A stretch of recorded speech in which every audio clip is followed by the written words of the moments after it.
Here. Mr. Raymond and Mrs. Nato. First item on the agenda is the NSES fire alarm panel. This item was moved to this meeting, so we all had opportunity to review the letter from Jensen Hughes. You find involving motion to go with the replacement of the fire alarm system at NSES. NSES. Second. Just under As recommended. As recommended by, Yeah. And just under discussion, I did see the fire marshal, and he explained that he didn't pick up on it because he didn't inspect the wire. he inspected my. So that was fine. So John made the motion. But Martin, the only thing about last week's meeting was when we awarded a bid for $21,000 on one competitive bid, that left a bad taste in my mouth. If I have something done to my house, I get 5 contracts. No, I know you. So can we, when we post this, post it, send out the RFP to contractors in the business, and make sure you come back with at least 3 competitive bids instead of just having one in front of us? Well, especially with Jensen Hughes, they are such a well-known company. He deals with a lot of, like you said, I forget, around 4 to 6 projects now, doing fire alarm systems and other buildings, other school districts. I am very optimistic that we'll have no list. Okay. And the RFP is going to write a design for any type of system, not any one particular brand. Okay. So your motion is to replace the fire alarm system at NSES as per the Jensen Hughes letter dated 5/25/16. Correct. And it's seconded by Art. Yep. Option 2. Yeah, because option 1 is to fix it. Yeah, it was legal option. Okay. Is there any other discussion? All in favor? Aye. Opposed? So moved. Did we make any decisions about where we're taking the money from?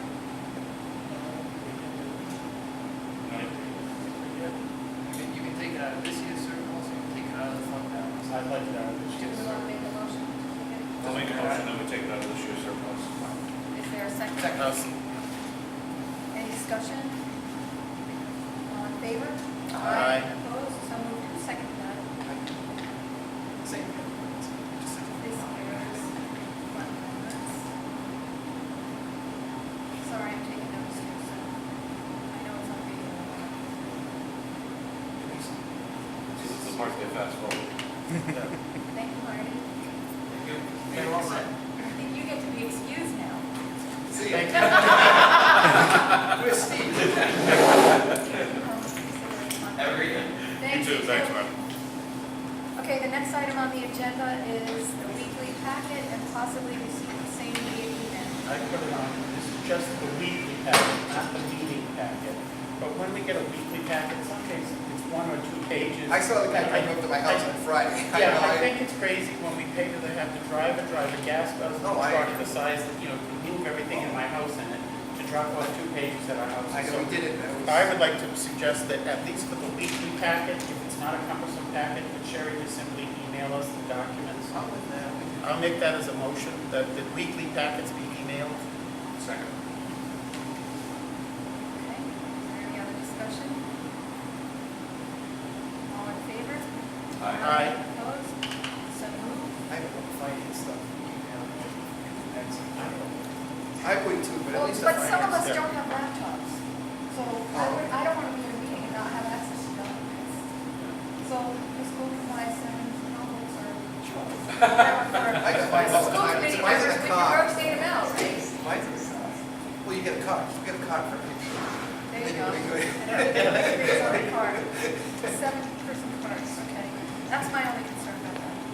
Okay, the last item on the agenda is the superintendent search, and from NSDAC we have Mrs. Diaz and Mr. Betancourt, who can answer any questions you might have. Before we get into a discussion, since Leanne and Jim couldn't be here, Leanne asked me to read you all a text message that she sent to me, and Jim asked me to read you all an email, so I just wanted Leanne's text message.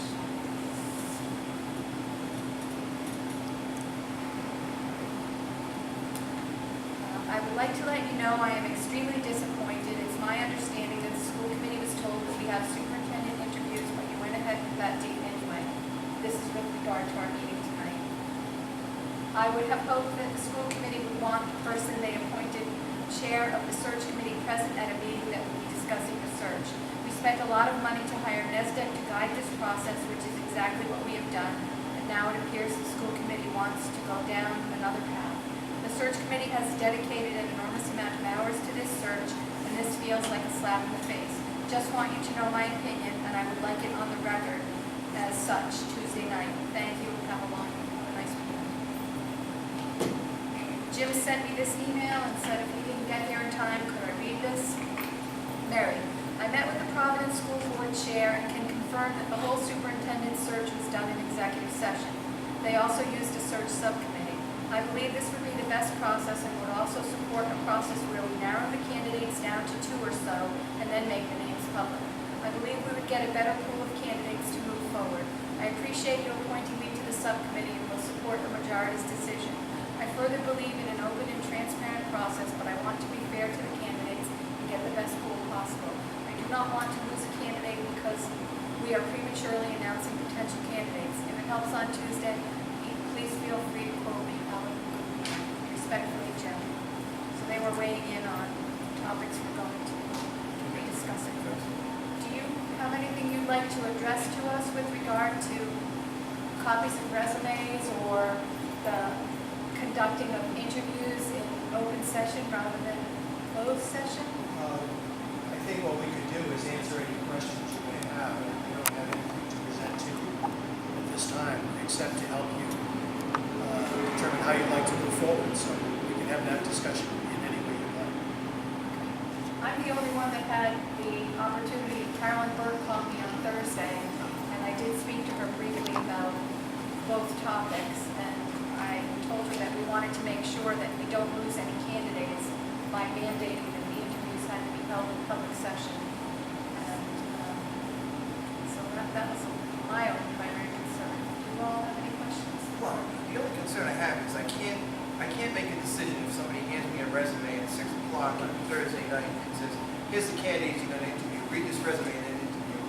So I would like to have the resumes before the meeting so I can look at them, you know, at my leisure at home and go, okay, I like this one, I don't like that, and I can jot notes in the mind, and that's the way I usually hire somebody. So not having the resumes until the night is what I heard, so. What? Yeah, Next one. What? Absolutely. I'm not aware of where that comes from. You certainly can have the applications in advance. Oh, okay. And if you choose, maybe I should clarify. May I take a Yeah, Absolutely. If you choose to do your interviews, your preliminary interviews in closed session, that's fine. There's really no issue with it. It's a matter of preference. Some school committees choose to bring the 3, 4, or 5 finalists into the public arena to do the interviews in public, and other school committees, when it's allowed by law, choose to do it in private. So whichever you choose is fine. And we're happy to get you the applications in advance. That's not a problem. Truthfully, I didn't understand when the process was explained to us the first night. I thought we would be given the names of the 5 strongest candidates by the screening committee, and then we would look at those resumes and select which of the 5 we wanted to interview, or interview all 5 if that's what we decided. But I never realized that some people had the perception, like at the beginning of this process, that our interviews would or wouldn't be in open or closed session. I thought it was going to be our option when it came to us. And apparently, Mrs. Gillette, who's the chair of the screening subcommittee, who's a member of the school committee, was under a different impression all along. But I just was puzzled by how you would. I felt 2 things. I mean, if I were a candidate as a finalist and I was only in the top 5, I don't know if I necessarily want my name public at that time. And 2, I think if you're interviewing everybody in open session, the guy who has the interview on the very last night has a distinct advantage, because I'm sure he's had friends sitting in the audience listening to what the questions were, and having time when he came in on his interview time 2 nights later, wasn't going to be caught by surprise with any of the questions. And I just felt like it would be a more unbiased, fair, and less restrictive, because if the candidate is currently working in a district and you want to ask a question about student performance in that district, whether he gets the job or not, he's got to go back to that district, and it might taint his choice of words in describing what the problems were where he's currently employed. So I never saw this as an issue that we had made a decision of, and I think you were here on the night that Carolyn presented, and did I misread what happened that night, or was it kind of open-ended as to what would happen when the names came to us? I think the way she described the process was that you would appoint a search committee,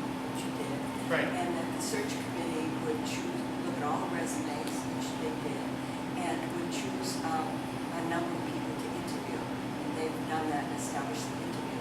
The next part of the process is that the search committee, once they finish the interviews, would send forward to the school committee the candidates that they felt were the strongest and that would be worthy of a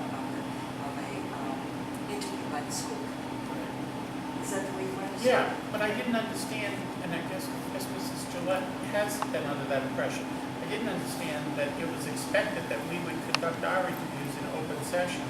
I thought we never had a discussion about whether our interviews with candidates were going to be an open session or a closed session, and I just didn't know if I misread something that night, or if... I remember correctly, what Carolyn said was that we needed to check with your attorney. Oh, yeah, I do remember her saying that. Because it's different in Massachusetts. Right, and right, Connecticut. right. And that, I don't think she said one way or the other, but that you needed to abide by Right. the organizations.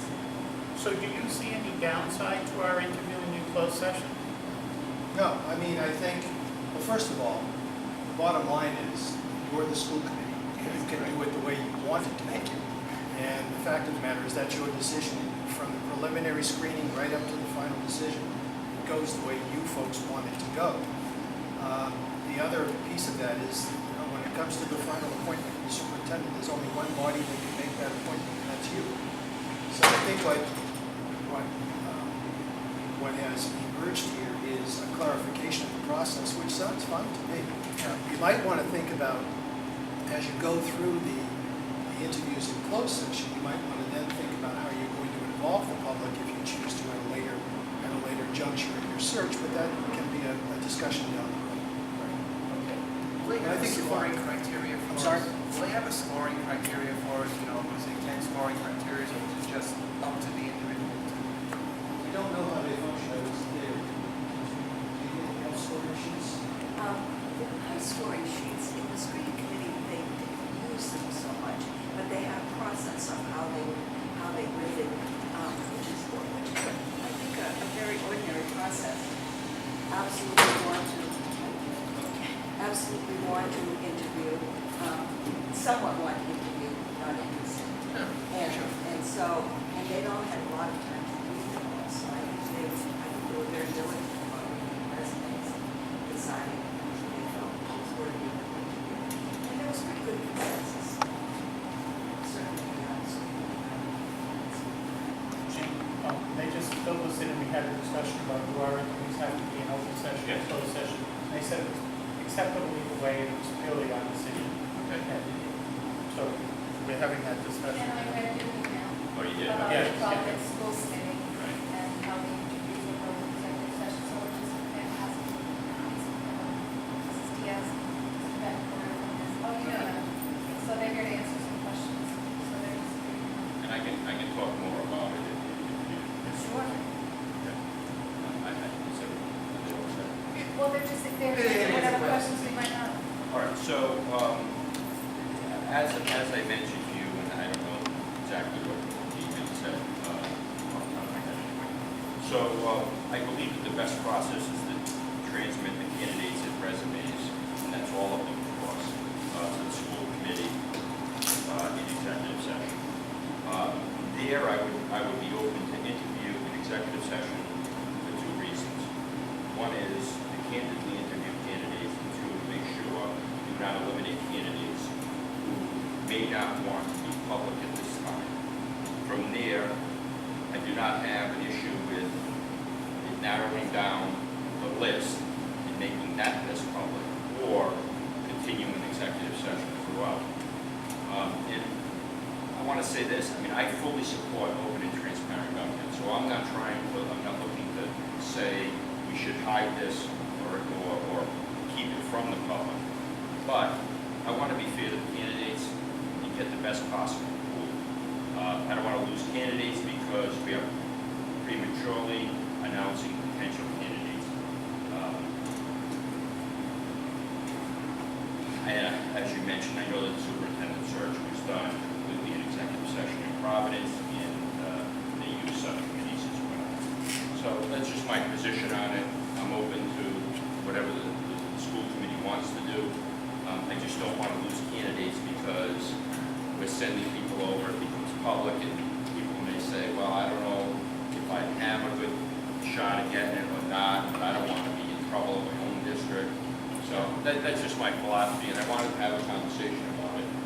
And whatever we want to do is fine.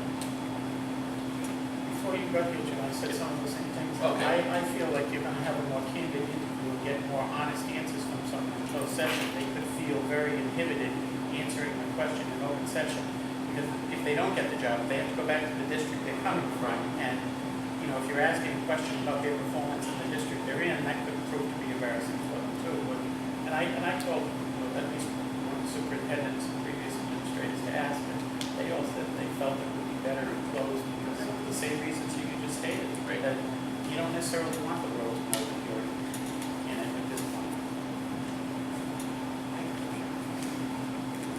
So if I may, I think we got, I think to that point of getting clarification, we've gotten clarification that we can hold them in closed. The candidate has the right to request open if they want to. So it's not precluding them from doing it if they want to. I just want to make sure we're clear on that, you know, they have the right to request it. Well, whoever makes a motion in that regard, ought to make that specification, because that is according to what I don't know anyway. Right. And the other thing that we clarified before you came in, Jim, was they did say that it would be fine for us to get the resumes before the meeting on the 9th, to have time to read them before we step to the door. Well, it sounds like two separate motions are needed, so. Anybody have any more questions? No. Thank you very much. Yeah, thank you. Thank you. Okay, so.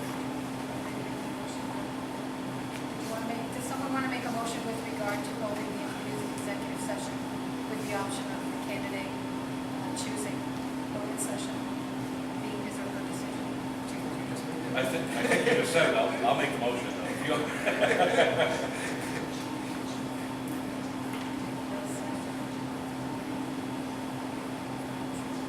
Is there a second? Second. With the option of the candidates. Yeah.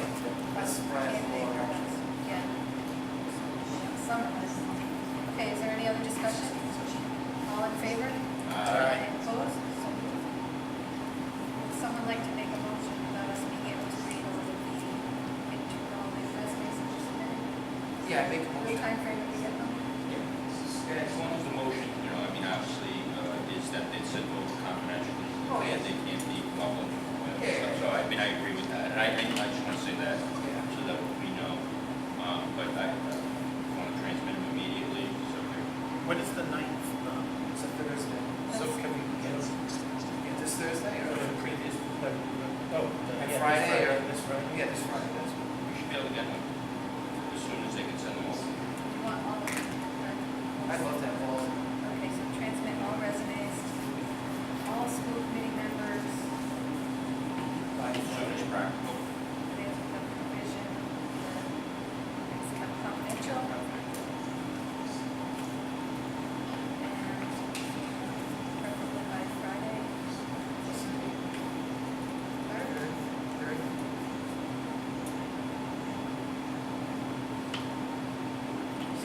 You know what? Second. Is that okay? Transmit all Yeah. resumes to all school committee members with the provision. They are kept confidential. Get them to us by Friday, June 4th. That's the motion. Jim made it, or did you make it? Okay. Second. John? And then, once the resumes come back, either we can give them back to NSES or we can shred them. I mean, once we're done the show. So, So you just proceed. yeah, if I could, before we vote, I just want to make one point. You did read a statement from Leanne that Yes. it felt like a slap in the face, and I want to address that because there may have been some misunderstanding in how all this was proceeding, but I don't think any of it was intentional. I think the search committee and the process that's been followed has been integral to it, and integral to keeping it, as Jim said earlier, keeping it in a public forum. There needs to be some kind of transparency to this. But to the points, everyone made earlier, you also need to be sensitive to the confidentiality of the candidates. So I think this is a good compromise. I don't look at any vote we took here tonight as undercutting the search committee. They have performed an important part and are still performing an important part of the process. I just think it's clarifying what maybe some people had as understanding early on, and it turned out that there was, diverging understanding there. So I'm sorry she feels that way. I hope she understands why we're asking. Well, part of it was also that we decided on a meeting without polling anyone. Agreed. The reason why we did that was because last Wednesday we had a quorum. Right. And we simply said, because of the desire for us to get the fire alarm situation Right. dealt with as quickly as possible, we polled ourselves at the meeting and we had a quorum. So Yep. there was no need to send out a poll. And then subsequent to that, I was asked to put other things on the agenda. So Yeah, that was part of it too. Yeah, and I don't think that was intentional either. I mean, Well, when we're all here, it's It's say easy. we can come, Right. Tuesday. but as we found out, it's easy to look back and say you should have done something different. Right. Right. And I have a question. Are we on the 9th, when we meet on the 9th, are we supposed to decide on the 9th whether we want to interview? Are we supposed to know that night that we're interviewing all, if they give us 5 names, that we're interviewing 5? Or are we supposed to decide that night we're only interviewing 3 or 2 of the 5? Whichever you choose. I mean, it's your choice. May I just add something? Sure. Absolutely. You've put in the motion June 3rd for data receipt. We will try very hard to meet that deadline, but what we have to do is copy multiple copies of multiple pages, pack them, get them in a shipping container, if you will, and get them out to you. And give us some flexibility there. Yes. But So if we we can- can by the 3rd, We can revisit that. But we have a motion. Well, on we the do floor. have a meeting on the 9th. Right, we have a motion on the well, floor. we'll have them to you before the 9th, that's not a problem, but we'll try very hard to get them to you by the 3rd. But it's very difficult in terms of the task of giving you a hard copy of everything that you need. Did we specify a date? We did. We specified June 3rd. We've got to amend that motion then. But we have a motion on the It's- floor. We understand that the board, yeah, whatever. Impossible. As soon as possible. Okay, Thank you, I appreciate it. thank you. Madam Chair, let me just echo Mr. Bassett's comments. I don't see this as a slap in the face of the subcommittee. I can assure you that they're working hard, that they're asking very diligent questions, that they're spending a lot of time to narrow it down for us, to send us the candidates. What we do from there, I don't think has really anything to do with the subcommittee. And I can tell you that they are working very hard. We're meeting quite a few hours to get this over to you. Just want to let you know. Thanks. Are there any other questions or comments before we vote? All those in favor of receiving all of the resumes as soon as possible, those that kept confidential? All those in favor? Aye. Opposed? So moved. That is the last Motion item. to adjourn. Second. Second motion, over. We moved over. Yeah, great. And